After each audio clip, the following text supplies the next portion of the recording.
প্রিয় দর্শক, আসসালামু আলাইকুম। জাহাঙ্গীরনগর বিশ্ববিদ্যালয় জাহাঙ্গীরনগর বিশ্ববিদ্যালয় কেন্দ্রীয় শিক্ষার্থী সংসদ জাকসু নির্বাচন অনুষ্ঠিত হলো। সেখানে ভিপি আব্দুর রশিদ জিতু উনি নির্বাচিত হয়েছেন। তো আমার শিরোনাম আমি দিয়েছি, তিনি কিভাবে কাদের ভোটে কাদের সমর্থনে নির্বাচিত হয়েছেন, এমন একটা শিরোনাম দিয়েছি। তো আসলে এইসব বিষয় বলাটা খুবই মুশকিল। কার সমর্থনে কিভাবে নির্বাচিত হয়েছেন এইসব বিষয় বলা খুব মুশকিল, কারণ এইসব তো আর আমরা দেখি না, জানি না। এক কথা, যা চোখে দেখি না তা বলা ওজনে কেমন একটা খারাপ লাগে। তারপরও অনেকভাবেই অনেক বিষয় অতীত নিয়ে যদি আপনি ভাবেন, অতীতের কথা চিন্তা করেন, তাহলে দেখা গেছে, বা বর্তমান যে চলমান অবস্থা নিয়ে যদি আপনি বিশ্লেষণ করেন, তাহলে অনেক কিছুই অনেক বিষয়ে বোঝা যায়। তো আমি যে বিষয়টা আজকে বলেছি যে উনি কার সমর্থনে বিজয়ী হয়েছেন, আপনারা জানেন বিগত সেপ্টেম্বর মাসের এই যে 9 তারিখে লেটেস্ট খবর, ডাকসু নির্বাচন হয়েছে। সেখানে কিন্তু ছাত্র শিবিরের মানে ভিপি, জিএস, এজিএস সহ 28 পদের মধ্যে বেশিরভাগই, মানে প্রায় সবগুলি, কয়েকটা ছাড়া, ওরা নির্বাচিত হয়েছে, ছাত্র শিবির নির্বাচিত হয়েছেন। ছাত্র শিবির বলে ছাত্র শিবিরের সমর্থিত প্যানেল বিজয়ী হয়েছেন। তো আবার জাহাঙ্গীরনগর বিশ্ববিদ্যালয়ে যখন এই ছাত্র সংসদ, শিক্ষার্থী সংসদ নির্বাচন যখন হলো, আপনারা জানেন যে ভোট গণনা নিয়ে একটা কি ঝামেলা হয়েছে। 2 দিন সম্পূর্ণভাবে, আপনি যদি মনে করেন 2 দিন লেগেছে ভোট গণনায়। এর পিছনে কারণ হলো ওএমআর রিড করতে পারে যে মেশিন কিনেছিল বা এনেছিল, সেটা নাকি ত্রুটি, বা ওইটা রিড করতে পারবে না, এরকম বিভিন্ন অজুহাত, বা ওএমআর শিটের মধ্যে কোনো অতিরিক্ত এইসব দেখিয়ে এটাকে স্থগিত করেছে। আর এটা দিয়ে গণনা হয়নি। যদি গণনা হইতো তাহলে ঘন্টা 2-এর মধ্যেই খবর দেওয়া যেত। কিন্তু যেহেতু ওনারা এই সিদ্ধান্ত থেকে ফিরে এসে ম্যানুয়ালি গণনা করেছেন, তারপর জানেন জাহাঙ্গীরনগর বিশ্ববিদ্যালয়ে যে শিক্ষার্থী 12,000 প্রায়, ওনারা এখানে প্রায় 67% ভোট কাস্ট হয়েছে ওই নির্বাচনে।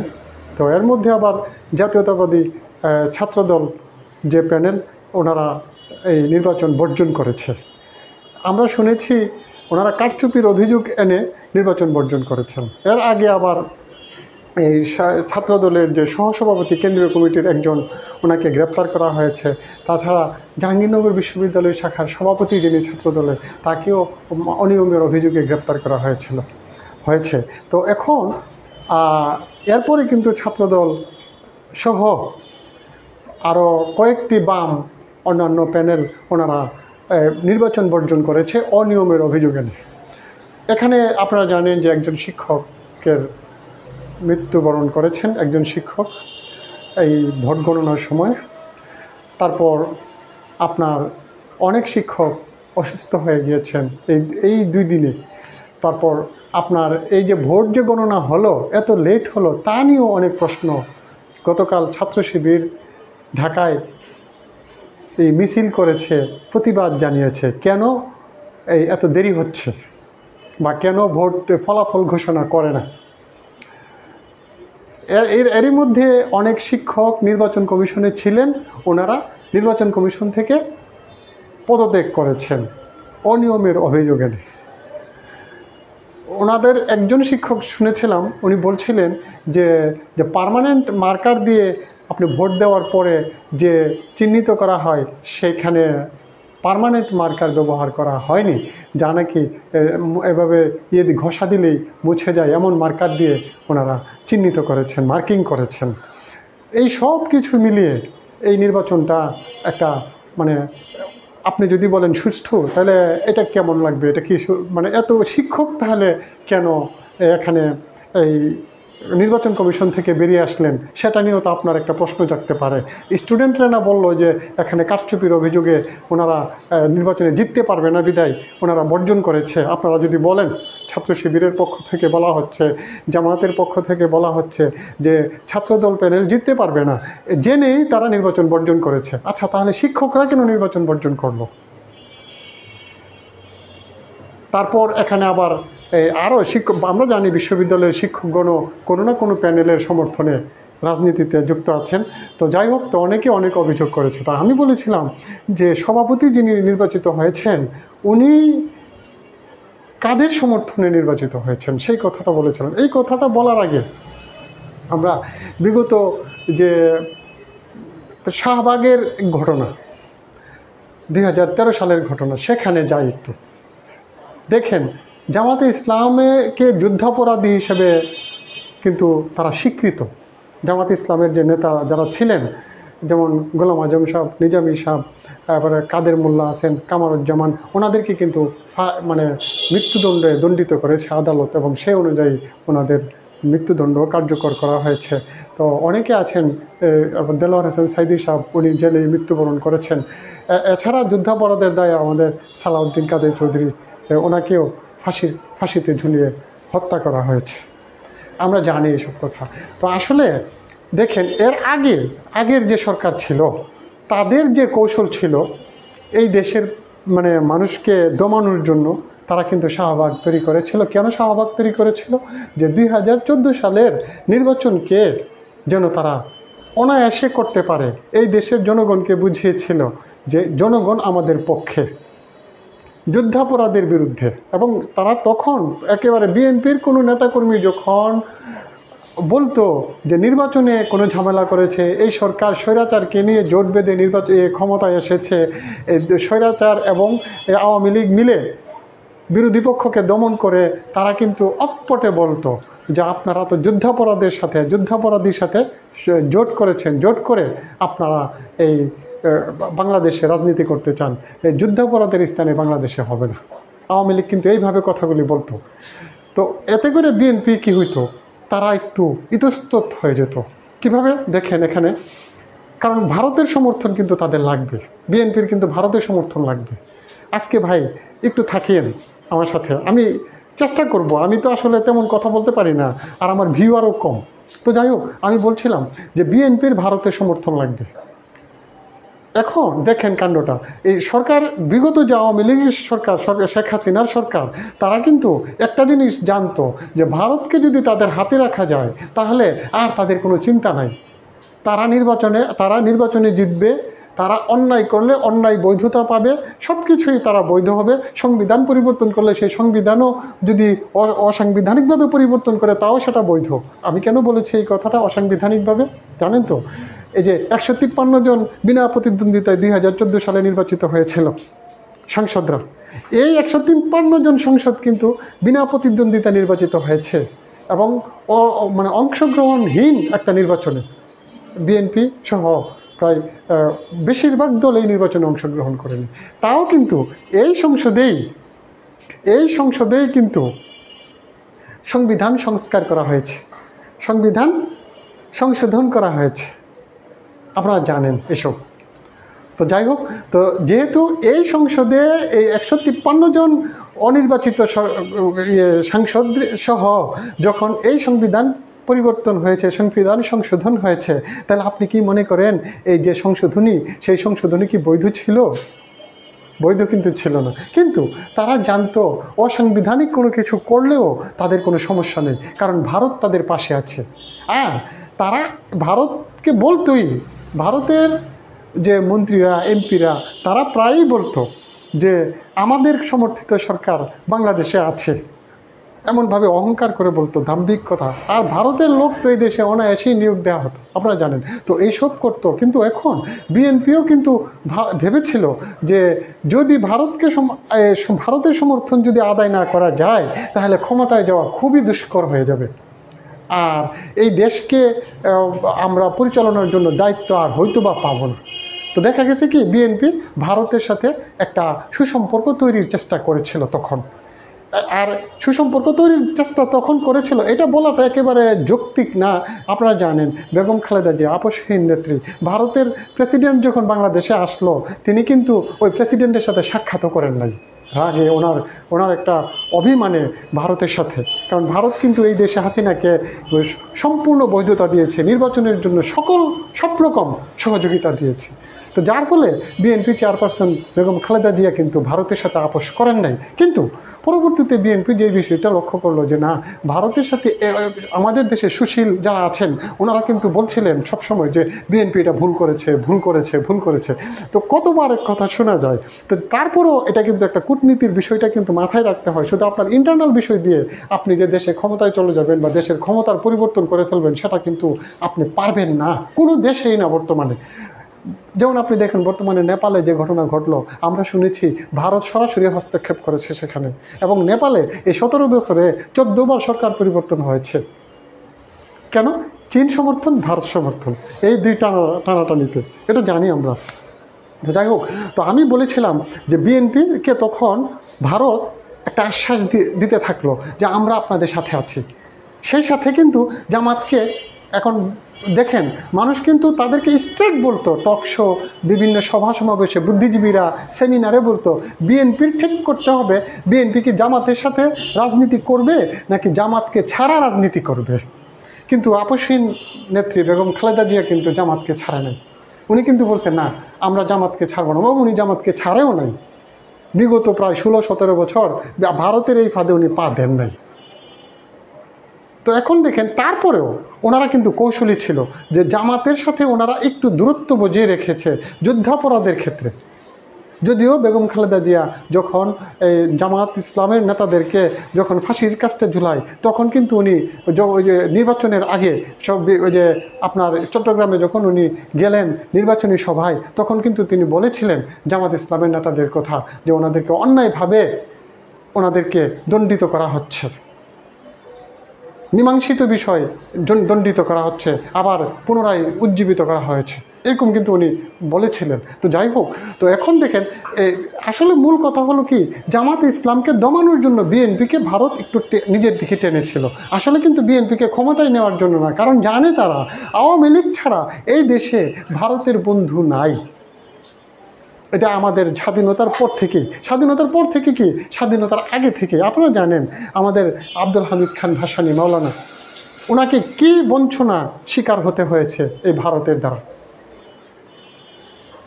তো যাই হোক, এসব বলতে চাই না। তো এখন দেখেন, তো ভারত কী করছে, বিএনপিকে নিজের দিকে টেনে টেনে একটু রেখে ওদের জোরালো যে একটা প্রতিবাদ জামাত ইসলামের পক্ষে এটা করতে দেয়নি।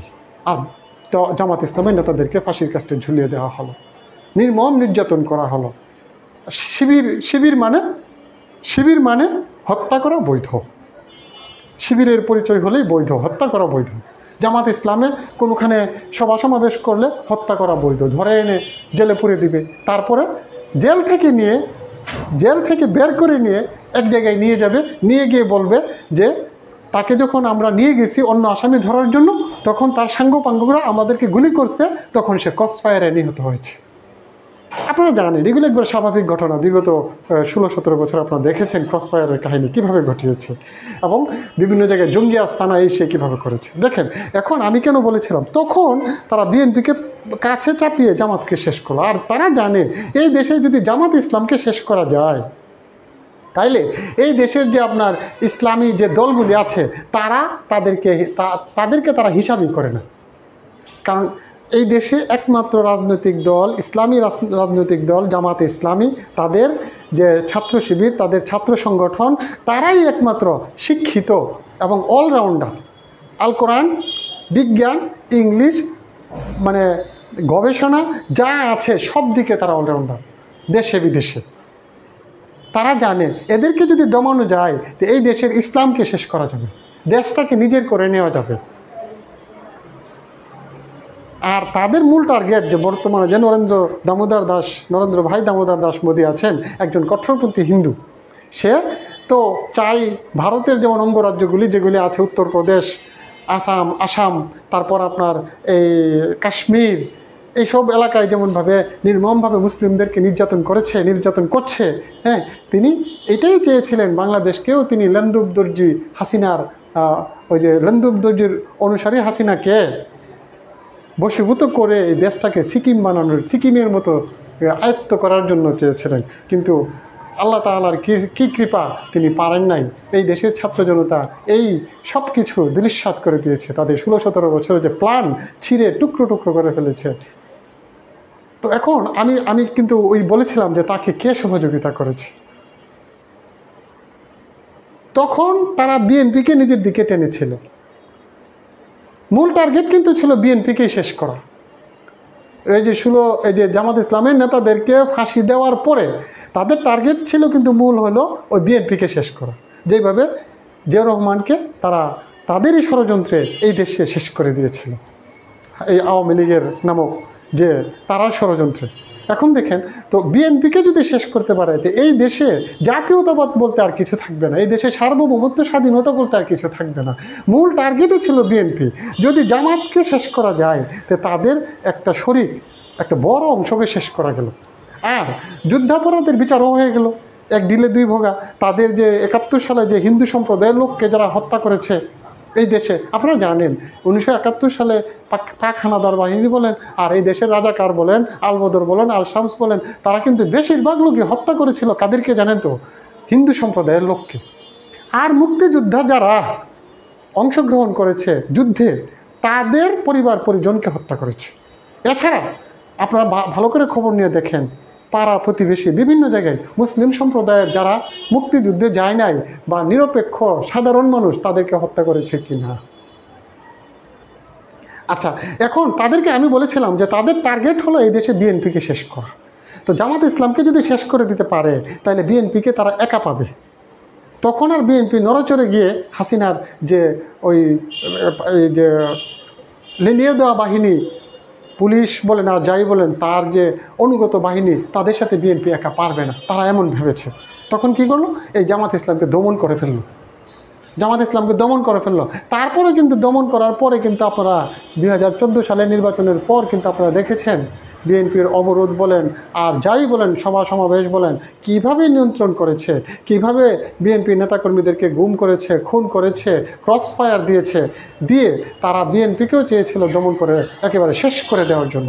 যেইভাবে নাকি বেগম খালেদা জিয়াকে আপনারা দেখেছেন কোনোভাবে জামিনে মুক্তি দেয় নাই, ওনাকে লাস্টে ওনার বাসায়ও গৃহবন্দী করে রেখেছে, ওনাকে বিদেশ যেতে দেয় নাই চিকিৎসা করার জন্য। তাদের টার্গেট ছিল ওই দেশটাকে আয়ত্ত করা। তো এখন আমি যে কথা বলেছিলাম যে ওই জিতুকে কে ভিপি যিনি নির্বাচিত হয়েছেন তাকে কারা সহযোগিতা করেছে, দেখেন তখনও টার্গেট ছিল বিএনপিকে শেষ করা, এখনও কিন্তু টার্গেট হলো বিএনপিকে শেষ করা। যদি বিএনপিকে শেষ করতে পারে এই দেশে, তাহলে আপনি দেখেন বিএনপি আজকে মাঠ থেকে উঠে যাবে, বলবে যে আমরা কালকে মাঠে নামবো না। এই দেশে আওয়ামী লীগ, জামাত বলেন আর বৈষম্য বিরোধী ছাত্র আন্দোলনের নেতাকর্মী বলেন, কেউ মাঠে থাকতে পারবে না, আপনারা বাস্তবটা তো স্বীকার করতে হবে ভাই। যদি বাস্তব অস্বীকার না করেন তাহলে তো কিছু করার নাই। বিএনপি আজকে বলবে আমরা মাঠে নাই।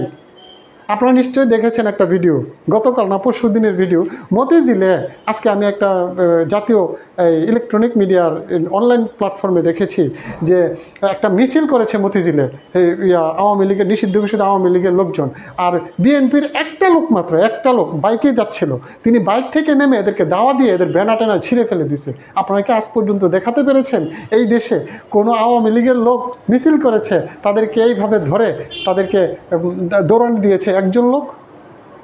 বলেছিলাম যে এত কিছু বলার দরকার নাই, যে বিএনপিকে শেষ করার জন্য তারা এখন মাঠে নেমেছে, কারণ তারা জানে আন্তর্জাতিক স্বীকৃত দল বাংলাদেশে বিএনপি, আন্তর্জাতিকভাবে ম্যান্ডেট প্রাপ্ত দল বাংলাদেশে বিএনপি একমাত্র দল। দেশে বিদেশে আপনি আমেরিকা বলেন, ইউরোপ বলেন, আর আফ্রিকা বলেন, এশিয়া মহাদেশ বলেন, সব জায়গায় বিএনপির ম্যান্ডেট রয়েছে। আর রয়েছে সেকেন্ডটা হয়েছে জামাত ইসলাম। এখন আসেন জামাত ইসলামী কাদের কাছে ম্যান্ডেট রয়েছে? ইসলামী রাষ্ট্রগুলিতে জামাত ইসলামের ম্যান্ডেট রয়েছে। এছাড়া বিশ্বে জামাত ইসলামের ম্যান্ডেট আপনি আর কোথায় পাবেন? তাদেরকে তো চায় না, কারণ ইসলাম যেখানে আছে, তারা যদি বুঝতে পারে যে এই লোকের কাছে ইসলাম আছে, কোনোদিন তারা ফ্লোর দিবে না। তো এখন বিএনপি একটা উদারপন্থী এবং মধ্যপন্থী দল, এবং জিয়াউর রহমান এইভাবেই দলটাকে গঠন করেছেন, যারা নাকি না ইসলাম বিদ্বেষী, না হিন্দু বিদ্বেষী, না বৌদ্ধ বিদ্বেষী, না খ্রিস্টান বিদ্বেষী, না ইহুদি বিদ্বেষী। তারা হলো মানবতার দল, মানবিক দল। এখন এটা কি অপরাধ? এটা তো কোনো অপরাধ না। তো এখন জামাত ইসলাম কিন্তু চাচ্ছে এমন হইতে, কিন্তু তারা হইতে পারবে না, কারণ তাদের নামের পরে ইসলাম আছে। যদি হইতে হয় তখন আবার তাদেরকে ভণ্ডের একটা তকমা লাগাবে এই দেশের মানুষই তাদের উপর। অলরেডি কিন্তু লাগিয়ে দিয়েছে। কিভাবে দিয়েছে দেখেন। আজকে একজন মাওলানার একটা স্ট্যাটাস দেখলাম ফেসবুকে, উনি বললেন যে জামাত ইসলামকে নিয়ে, যে ওনার এখানে অনেকে কমেন্টসও করেছে দেখলাম, যে ওনারা নাকি রাসূল সাল্লাল্লাহু আলাইহি সাল্লামের হাদিসের অনেক হাদিস নাকি ওনারা অমান্য করেন। আমি এই বিষয়টা নিশ্চিত না, আমার এই বিষয়টা আরও দেখতে হবে। তবে আমি শুনেছি এবং দেখেছি ফেসবুকে স্ট্যাটাসে ওনারা নাকি রাসূল সাল্লাল্লাহু আলাইহি সাল্লামের সব হাদিস নাকি মানেন না। যেমন ধরেন আপনি মুআবিয়া রাদিয়াল্লাহু আনহু, রাসূল সাল্লাল্লাহু আলাইহি সাল্লামের অন্যতম সাহাবী, ওনাকে নাকি ওনারা, আমি এই জিনিসটা একজন শিবিরের এক ভাইয়ের কাছ থেকে শুনেছি, ওনাকে তারা তেমন মূল্যায়ন করে না। তো রাসূল সাল্লাল্লাহু আলাইহি সাল্লাম যেখানে নিজে বলেছেন যে তারা, এবং আল্লাহ পবিত্র কোরআনেও বলেছেন রাদিয়াল্লাহু আনহুম ওয়া রাদু আন, আমি তাদেরকে ক্ষমা করে দিয়েছি, আমি তাদের প্রতি সন্তুষ্ট, তোমরাও তাদের প্রতি সন্তুষ্ট হয়ে যাও, মানে সালাম। এরকম ওই যে সূরা গাশিয়াতে মনে হয়, সূরা গাশিয়ারই তো শেষ আয়াত। তো এখন দেখেন, তো এইভাবে, তো এখন তারা যদি এই জিনিসটা, আর তারা ইচ্ছা করলেই পারবে না কোনো একটা মধ্যপন্থী দল হইতে। কারণ কি, এখন যদি তারা মধ্যপন্থী হইতে যায় প্রকাশ্যে, বা তারা যদি, যেমন ধরেন জামাত ইসলামের একটা মহিলা আর ভিন্নধর্মী উইং একটা গঠন করেছিল, এতেই সারা দেশে একটা লাগছে, মানে কৌমিরা তাদেরকে পছন্দ করে না। তারপর এই যে চরমোনাই তাদেরকে পছন্দ করে না, আবার চরমোনাইকে জামাত ইসলাম পছন্দ করে না, কৌমিকে জামাত ইসলাম পছন্দ করে না, তাবলিগ জামাতের লোকদেরকে জামাত ইসলাম পছন্দ করে না, এখন এরাও আবার তাকে পছন্দ করে না। ইসলামের মধ্যে এমন বিভেদ চলতেই থাকবে। তাই আমি বলছিলাম কি, এই বিভেদ কোনোদিন শেষ হবে না। জামাত ইসলাম যদি তাদের নেতৃত্বে যদি সবাইকে আনতে পারতো, তাহলে তো এই দেশে জামাত ইসলামের নেতৃত্বে একটা ইসলামী দল যদি সবাই মিলে একসাথে হইতো, এই দেশে ইসলাম সত্যি সত্যি প্রতিষ্ঠা হইতো। কিন্তু এই দেশে তা সম্ভব হবে না। কারণ কি, এটা পবিত্র কোরআনের কথা, হাদিসের কথা, যে এখানে ইসলামী দলগুলি কোনোদিন একত্রিত হতে পারবে না। তাই বলেছি যে এই দেশে একমাত্র সারা বিশ্বের স্বীকৃত দল হলো বিএনপি। এখন আসেন, এই বিএনপিকে শেষ করার জন্য সেই যে পূর্বের যে থিওরি ছিল, সেই থিওরির এখন ঠিক ইউটার্ন নিয়েছে আওয়ামী লীগ, একেবারে ইউটার্ন নিয়েছে। আগে ছিল বিএনপিকে শেষ করার জন্য বিএনপিকে তারা ভর করেছিল, আগে জামাতকে শেষ করেছে, তারপর বিএনপিকে শেষ করার জন্য একবারে শেষের দিকে চলে গিয়েছিল। আলহামদুলিল্লাহ শেষ করতে পারেনি, কার্যালয় দখল, কত কিছু করেছে। তো এটা বিএনপির একটা ইতিহাসই আছে, তাদেরকে যতবার লোকজন শেষ করতে চেয়েছে তারা নিজেরাই শেষ হয়ে গিয়েছে। এটা আপনারা ইতিহাস নিশ্চয়ই জানেন, এই দেশের অন্যান্য দলও জানে জিনিসটা, ইতিহাস পড়লেই বোঝা যায়। তো যাই হোক, এখন দেখেন, আমরা জানি ঢাকা বিশ্ববিদ্যালয়ের ওই নির্বাচনে আমাদের যে মির্জা ওয়াজ সাহেব, এই বিএনপির স্থায়ী কমিটির সদস্য, উনি কিন্তু বলেছেন যে আওয়ামী লীগের সকল ভোট দিয়েছে এই শিবিরকে। আপনি কিন্তু এই কথাটা ফেলে দিতে পারবেন না। কেন আমি বলি আপনাদেরকে, দেখেন, আমার প্রতি আপনারা বিদ্বেষ নিয়েন না জামাত ইসলামের ভাইরা, কেন বলি দেখেন, আওয়ামী লীগ বর্তমানে চাচ্ছে, কারণ বিএনপির মতো একটা দক্ষ গবেষণাধর্মী দলকে সহজে তারা চাইলেই প্রতারিত করতে পারবে না, বিভ্রান্ত করতে পারবে না।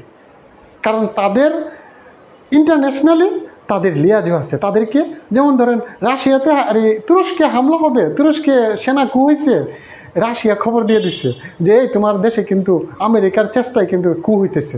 তখন কিন্তু তুরস্কের প্রেসিডেন্ট এরদোয়ান কিন্তু সতর্ক হয়ে সেই কু কিন্তু স্থগিত করে ফেলছে, আর কিন্তু কু হইতে পারেনি। পরে 2000 না 2500 সেনা সদস্যকে মানে বিচারের আওতায় নিয়ে আসা হয়েছে। প্রিয় দর্শক, এখন বিএনপির কিন্তু এমন লিয়াজও আছে সারা বিশ্বে। এখন তাদের বিপক্ষে যদি আপনি কিছু করতে যান, ভারত যদি কোনো ষড়যন্ত্র করে, তাহলে কিন্তু বিএনপিকে ইনফর্ম করা হবে, অন্য দেশ থেকে কিন্তু ইনফর্ম করে দেওয়া হবে যে দেখো তোমার বিরুদ্ধে কিন্তু এটা ষড়যন্ত্র, তুমি এদিকে যেও না। এটা আপনারা নিশ্চয়ই আপনারাও জানেন বিষয়টা, আর আমরাও জানি। তো দেখেন এখন কি হচ্ছে, যে অন্যান্য দলকে আওয়ামী লীগ সমর্থন দিয়ে চেষ্টা করতেছে বিএনপিকে খেপিয়ে দেওয়ার। কিভাবে খেপিয়ে দিবে দেখেন, খেপিয়ে দিলে এক পর্যায়ে যখন অন্যান্য দলের সাথে বিএনপির একটা সংঘর্ষ হবে, জামাত ইসলামের সাথে যখন বিএনপির সংঘর্ষ হবে, বৈষম্য বিরোধী ছাত্র আন্দোলন এনসিপির সাথে যখন বিএনপির সংঘর্ষ হবে, তখন তো বিএনপি তাদের প্রতি ক্ষোভে ফুসবে, খুবই একবারে ফেটে যাবে। তখন কি করবে আওয়ামী লীগ বলবো যে তোমরা তো একা পারবা না তাদের সাথে, চলো আমরাও তোমাদের সাথে মিল দিব, তখন বিএনপি তাদের সাথে একটা লিয়াজু করতে চেষ্টা করবে। কারণ কি, তাদেরও তো আত্মরক্ষার অধিকার আছে, তারাও তো আত্মরক্ষা করতে হবে এই দেশে। এত বড় দল তাদেরকে ষড়যন্ত্র করে, ভারতের ষড়যন্ত্রে তাদেরকে শেষ করে দিবে, আর তারা বসে থাকবে কেন? নিশ্চয়ই তাদেরও আত্মরক্ষার অধিকার আছে। আমি আপনাদেরকে এই বিষয়ে ছোট্ট একটা কাহিনী বলি। আমি কবি নজরুলের স্টুডেন্ট, যে লক্ষ্মীবাজারে কবি নজরুল সরকারি কলেজের স্টুডেন্ট। তো আমাদের পড়া প্রায় শেষের দিকে, শেষই প্রায়। তো এর সামনে কিন্তু ভিক্টোরিয়া পার্ক আছে, আর ভিক্টোরিয়া পার্কের উল্টা পাশেই কিন্তু জগন্নাথ বিশ্ববিদ্যালয়ের মেইন গেট, আপনারা জানেন। তো আমরা ক্লাস পরীক্ষাও দিয়ে ফেলছি, তো ওইখানে যে কোনো একটা কাজে গিয়েছি ভিক্টোরিয়া পার্কের এখানে। মাঝে মাঝে আমরা ওখানে আড্ডাও দিতাম। তো গিয়েছি বড়, ওই দিন আমি একা ছিলাম, সবাই মনে চলে গিয়েছিল, আমি একা। ঠিক দুপুরের দিকে, জোহরের আজানের পর নাকি জোহরের আজানের আগে জানে, আমি ওইখানে দাঁড়ানো মেন গেটের সামনে জগন্নাথ বিশ্ববিদ্যালয়। ওইখানে একটা সিঙ্গারার দোকান ছিল, আমরা 2 টাকা করে সিঙ্গারা কিনে খেতাম। এই জগন্নাথ বিশ্ববিদ্যালয়ের কোনাকুনি ঠিক উল্টা দিকে এই অনেক দোকানই আছে, ওইখানে একটা দোকানের সিঙ্গারা আমরা বন্ধুবান্ধব মিলে খেতাম ওখানে গিয়ে। তো আমি ওখানে দাঁড়ানো পরে আমি দেখি একটা দল দৌড়িয়ে গেট দিয়ে বের হচ্ছে, আর পিছন দিকে আরেক দল দৌড়াচ্ছে। পরে আমি আবার একটু অন্যরকম লোক, আমি যে কোনো কিছুর একটু খবর নেই। আর তখন তো একটু ওই ছাত্রদলের সাথে সামান্য একটু মানে ছিলাম আর কি। তখন বললাম যে আমি সামনে গিয়ে খবর নিলাম। খবর নিয়ে দেখি 2006 সালের পরে কিন্তু ওই বেগম খালেদা জিয়া যখন প্রধানমন্ত্রীত্ব ছেড়ে তত্ত্বাবধায়ক সরকার ইয়াজউদ্দিনের আহমেদের কাছে যখন ক্ষমতা হস্তান্তর করে, তখনের কথা। তখন আমি খবর নিয়ে দেখলাম কি, আওয়ামী লীগ, ছাত্রলীগ আর ছাত্রদল একত্রিত হইয়া ওই জগন্নাথ বিশ্ববিদ্যালয়কে শিবিরকে দেওয়া করছে, ছাত্র শিবিরকে দেওয়া করছে। এখন আপনি দেখেন কাহিনী, আপনি কেন আমি এই কথাটা আপনাদেরকে শেয়ার করলাম, দেখেন ছাত্র শিবিরকে বের করছে কারা? ছাত্রদল আর ছাত্রলীগ মিলে। আর তাদের সাথে কিন্তু একা কোনো দল পারে না, কারণ কি, হারা একজন থাকে। অর্থাৎ তারা তো মানে একটা সবসময় তাদের মাথায় একটা স্পৃহা থাকে যে আমি মরলে মরবো, তবে সত্য প্রতিষ্ঠা করব, এমন একটা চিন্তা ভাবনা তাদের মাথায় থাকে। তারা একজন, আপনি 5 জনও পারবেন না, সে মরে যাবে তবুও সে যাবে না। তাদের এমন একটা স্পৃহা থাকে এই ছাত্র শিবিরের। তখন কিন্তু আমি খবরটা নিয়ে দেখলাম যে এই ছাত্র শিবিরকে ছাত্রলীগ এবং ছাত্রদল দুইজনে একসাথে হইয়া তাদেরকে বের করে দিল জগন্নাথ বিশ্ববিদ্যালয়কে। এই যে ছাত্র শিবির বের হয়েছে জগন্নাথ বিশ্ববিদ্যালয় থেকে, আর কিন্তু ছাত্র শিবির প্রবেশ করতে পারে নাই তেমনভাবে সেখানে। এই 16-17 বছর ছাত্র শিবিরকে হত্যা করা জায়েজ ছিল, আর তাদেরকে হত্যা করা জায়েজ ছিল এই জন্য কারণ ইন্টারন্যাশনাল কোনো সমর্থন তাদের নাই। তাদেরকে প্রমাণ করা দিয়েছিল হাসিনা যে তারা হলো জঙ্গি সংগঠন। যেহেতু জঙ্গি সংগঠন, তাহলে তো আন্তর্জাতিকভাবে তাদেরকে কোনো সমর্থন দিবে না। এই যে দেখেন আপনি হেফাজতে ইসলামের যে আন্দোলনে যে আজকে 22 জন 23 জন হত্যা করলো, মোদি বিরোধী আন্দোলনে, মোদি আসলোই দেশে গেল, কিন্তু আমার ভাইদেরকে হত্যা করলো, আমার ব্রাহ্মণবাড়িয়ার ভাইদেরকে হত্যা করলো। এতে করে বাংলাদেশের কোনো মিডিয়া কোনো খবর দিল না, বাংলাদেশের কোনো মিডিয়া কোনো খবর দিল না, বরং তাদেরকে জঙ্গি হিসাবে বললো যে ওবায়দুল মুক্তাদিরের উপর নাকি হামলা করলো ছাত্ররা। অথচ ওবায়দুল মুক্তাদিরের এই সন্ত্রাসী বাহিনী আমার ভাইদেরকে হত্যা করলো গুলি করে, এই পুলিশ আর এই ছাত্রলীগ, যুবলীগ, চাপাতি লীগ, গুন্ডা লীগ। আপনারা নিশ্চয়ই জানেন এই কথা, কিন্তু বিশ্ব মিডিয়ায় এর মধ্যে কোনো মায়া বা মহব্বত দেখে কোনো খবর আসলো না, দেশের মিডিয়ায় কোনো খবর আসলো না, বরং আরও জঙ্গি বানিয়ে ফেললো। আপনারা জানেন 5 মে 2013 সালের কথা, কিভাবে মানে হেফাজত ইসলামের আন্দোলনে এইভাবে গুলি করে হত্যা করলো, কিভাবে সাউন্ড গ্রেনেড নিক্ষেপ করলো, ইন্ডিয়ান বাহিনী কিভাবে আমার দেশের মুসলিম ভাইদেরকে হত্যা করলো। আপনারা জানেন এইসব বিষয়। হত্যা করেই তারা ক্ষান্ত হয়নি, বরং অপপ্রচারের জন্য আরও বেশি বেড়ে গিয়েছিল। বিশ্ব গণমাধ্যমে প্রচার করেছিল আমরা জঙ্গি হত্যা করেছি। আপনারা জানেন আদিলুর রহমান অধিকারের এই যে সম্পাদক, তিনি কিন্তু এখন মাননীয় উপদেষ্টা, ওনাকে কিভাবে নির্যাতন করেছেন আপনারা জানেন। আমার দেশ পত্রিকা এই সম্পর্কে লিখেছিল বলে আমার দেশ পত্রিকা সম্পাদককে কিভাবে হেনস্থা করেছে, দিগন্ত টিভি অফ করে দিয়েছে, ইসলামিক টিভি অফ করে দিয়েছে, বন্ধ করে দিয়েছে, এসব জানেন। যাই হোক, আমি এখন বলছিলাম যে এই দেশে এখন আবার ঠিক উল্টা কৌশল অবলম্বন করেছে আওয়ামী লীগ বিএনপিকে শেষ করার জন্য। এখন তারা ওই বৈষম্য বিরোধী এনসিপি আর যা ছাত্র শিবির তাদের সাথে মিলছে, তাদেরকে ভোট দেয় এখন। অথচ আপনি জানেন কি না জানি না, তাদের সাথে তাদের কোনো সম্পর্কও নাই। ধরেন আওয়ামী লীগের কোনো সম্পর্কও নাই তাদের সাথে, তাদের যোগাযোগও নাই, অথচ ভোটটা তাদেরকে দিচ্ছে আওয়ামী লীগের লোকজন। কেন? বাস্তবায়ন করতে হবে তাদের উদ্দেশ্য। কিভাবে? যদি বিএনপির বিরুদ্ধে যদি তাদেরকে ফুসলিয়ে দেওয়া যায় অথবা তাদের বিরুদ্ধে যদি বিএনপিকে ফুসলিয়ে দেওয়া যায় আর যদি একটা সংঘর্ষ বাঁধে, তাহলে তারা বিএনপিকে বলবে যে তোমরা তো এখানে, বা বিএনপি তাদেরকে বলবে দেখো আমরা চলো একসাথে তাদেরকে দমাই। কাহিনী দেখছেন? বিএনপিকে শেষ করার জন্য এইসব আসলে তারা এরকম একটা ফায়দা লোটার চেষ্টা করছে। তবে এখন আসেন আপনি আসল কথা বলি, তাহলে কি বিএনপিকে কি তারা বিএনপির সাথে মিললেই কি বিএনপি বিজয় অর্জন করবে এই দেশে? আগের দিন নাইরে নাতি কাঁঠাল খাইতা রাতারাতি। যদি বিএনপি আওয়ামী লীগের সাথে কোনো সময় বাধ্য হোক আর যেভাবেই হোক যদি মিলে এই দেশে অন্য কোনো রাজনৈতিক দলের সাথে সংঘর্ষে জড়ায়, তাহলে বিএনপি আরও বেশি ক্ষতিগ্রস্ত হয়ে যাবে, আরও বেশি ক্ষতিগ্রস্ত হয়ে যাবে। আপনি দেখেন জাহাঙ্গীরনগর বিশ্ববিদ্যালয়, ঢাকা বিশ্ববিদ্যালয়ে কি করেছে তারা। এরপরে দেখেন আপনি এই যে আপনি রাজশাহী বিশ্ববিদ্যালয়, চট্টগ্রাম বিশ্ববিদ্যালয়ে নির্বাচন হবে, এই সব কিছুতেই শিবির জিতবে। আমি আপনাদেরকে লিখে দিলাম। আপনি বলেন যে কারচুপি নির্বাচন, যাই বলেন না কেন শিবিরই জিতবে। আর যদি আপনারা বলেন কারচুপি নির্বাচন, তো তারা যখন প্রশাসন দখল করেছিল বিভিন্ন বিশ্ববিদ্যালয়ের, আপনারা কি আঙ্গুল চুষছিলেন? আপনারা কেন বিশ্ববিদ্যালয়গুলিতে আপনাদের নিজেদের লোক বসালেন না? তারা যদি তাদের নিজেদের লোক বসাতে পারে, আপনারা কি করেছেন তখন? আপনারা পারেননি কেন? আপনারা কেন নির্বাচন বর্জন করতে হবে? কারণ আপনাদের এত বড় দল, অথচ আপনারা যা নির্বাচন বর্জন করতে হয়, যদি জুলুম করতে হয় আপনারা করবেন, তারা নির্বাচন বর্জন করবে। তাহলে আপনারা তো কৌশলে হেরে গিয়েছেন। তারা তো জুলুমও করে না, তারা কি করেছে? প্রশাসন নিয়োগ দিয়েছে তাদের মতো করে। দেখেন জাহাঙ্গীরনগর বিশ্ববিদ্যালয়ের যে প্রেস বা যত ইনস্ট্রুমেন্ট আছে সব নাকি জামাতের নেতার কাছ থেকে কিনছে। আপনাদের কি হলো? প্রিয় দর্শক, বলছিলাম যে জিতু ভিপি হয়েছে, তাকে কার সমর্থনে সে ভিপি হয়েছে? অবশ্যই মির্জা আব্বাস সাহেব যিনি যে কথা বলেছেন এর সাথে আমি একমত হতে পারি এবং এটার পিছনে যুক্তি আছে। তবে এটা হয়তো ওই শিবির, ছাত্র শিবির, জামাত ইসলাম জানেই না যে আওয়ামী লীগ তাদেরকে ভোট দিচ্ছে, এমনকি বাম জোটও তাদেরকে ভোট দিচ্ছে বিএনপিকে খেপানোর জন্য। আর যদি বিএনপি এখন তাদের সাথে আবার খেপিয়ে লাগে, তাহলে বাম জোট আর আওয়ামী লীগ তাদের সাথে মিটবে? কাজ হবে না। এখানে বুদ্ধি খাটাতে হবে। শিবির যেইভাবে, শিবির এবং জামাত ইসলামী যেইভাবে প্রতিষ্ঠানগুলি দখল করেছে, আর তো দখল করা সম্ভব না। এখন অন্য মাথা খাটাতে হবে।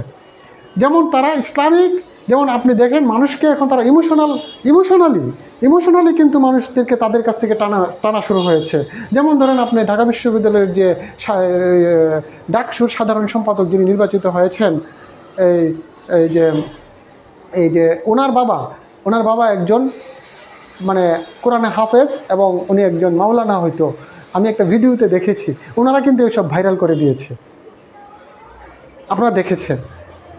তো এইভাবে কিন্তু বিএনপি যদি এখনও যদি ভুল করে আর যদি চিন্তা করে যে অসাম্প্রদায়িকতা একটা, আর একটা হলো ঝুঁকে পড়া, যদি ওই বাম আর আওয়ামী লীগের দিকে যদি একটু ঝুঁকে এই দেশের জনগণ, আমাকে আপনি ওখানে ট্যাগ দেন আর যাই দেন, পছন্দ করেন আর না করেন, আমার একটাই পরামর্শ থাকবে বিএনপির প্রতি, যে আপনারা সংখ্যাগরিষ্ঠ মতাদর্শের লোকের কাছে যান এবং তাদেরকে এরা তো পবিত্র কোরআন সম্পর্কে জানে, আবার বিজ্ঞান সম্পর্কে জানে, এরা ইতিহাস সম্পর্কে জানে, এরা কিন্তু সব কিছু মিলিয়ে কিন্তু মানুষের কাছে ভিড়ছে এখন। দেখেন এরা কিভাবে ঠান্ডা মস্তিষ্কে ওই লোককে বলছিল, ওই মাওলানাকে যিনি আজকে পোস্ট করলেন ফেসবুকে, ওনাকে ঠান্ডা মস্তিষ্কে বলেছিলেন, ভাই সারা দুনিয়ায় আজকে ইসলাম একত্রিত করতে পারছে না বিদায় সবাই মার খাচ্ছে, আর আমরা তুলনামূলকভাবে কে ভালো, তুলনামূলকভাবে কারা ইসলাম পালন করে, বিএনপি নাকি ছাত্র শিবির? দেখেন কি সূক্ষ্ম কথা বলে। তাহলে আমি ইচ্ছা করলে আপনারা যদি বলেন, আমি স্ক্রিনশট নিয়ে আপনাদেরকে দিব, ফেসবুকে দেখেন আপনারা। হ্যাঁ, তো দেখেন তুলনামূলকভাবে কে ভালো? নিশ্চয়ই তুলনামূলকভাবে শিবির ইসলাম পালন করে বেশি। তা আপনাদেরকে জনগণ আপনাদের কাছে এতটুকুও চায় না, চায় শুধুমাত্র তাদেরকে এরকম একটা আশ্বস্ত করা যে এই দেশে আপনারা আসলে শিবিরের চেয়েও ইসলামের বেশি উপকার হবে।